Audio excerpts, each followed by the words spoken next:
Predvečer sviatku 7 bolestnej Panny Márie predstavili v priestoroch obchodného domu Prior v Banskej Bystrici zaujímavú výstavu s názvom Priestor pre desatoro.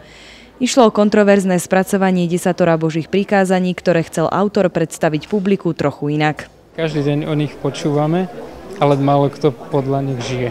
A zrejme som mal takú chvíľu, nie prvú, kedy som pocítil veľmi silné nutkanie túto tému spracovať a inak, ako sa prezentujú.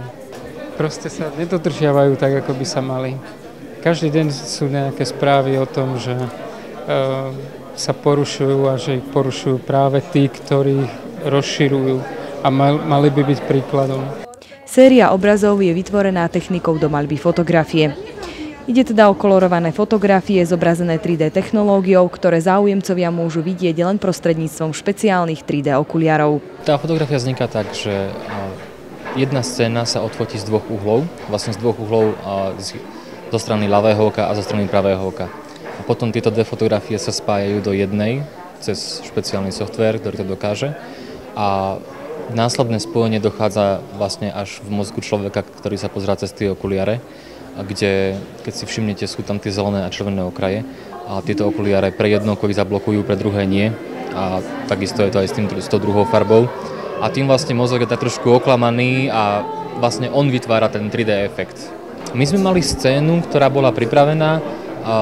Tu sme fotili úplne klasickým spôsobom, bola nasvietená a odfotil som ju vždy dvakrát, s tým, že herec mal náročnú úlohu zotrvať výrazovo aj pózou v tej istej polohe. A to sa odfotilo teda dvakrát a spájalo sa to až v počítači. Čiže tá fotografia výsledná bola ako klasická fotografia, boli to vlastne dve fotografie z rôznych uhlov. Na sérii obrazov môžu záujemcovia uvidieť mladého muža oblečeného v kňažskom rúchu, ktorý predstavuje jednotlivých 10 Božích prikázaní. Mňa s tým Roman vlastne oslovil asi tak mesiac predtým, že má niečo takéto zaujímavé pre mňa, že či by som bol ochotný to nafotiť.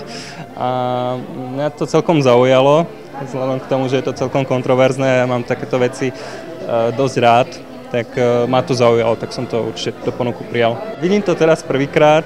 A som prekvapený, že tie fotky vyzerajú lepšie, ako som si myslel. Teda prekvapený som z toho, že je to viac malované ako fotené, že tie fotky tam v podstate ani nie je moc cítiť. V podstate sú to obrazy a veľmi sa mi to páči, som prekvapený, naozaj moje očakávania to určite prečilo. Je to veľmi decentne spracované.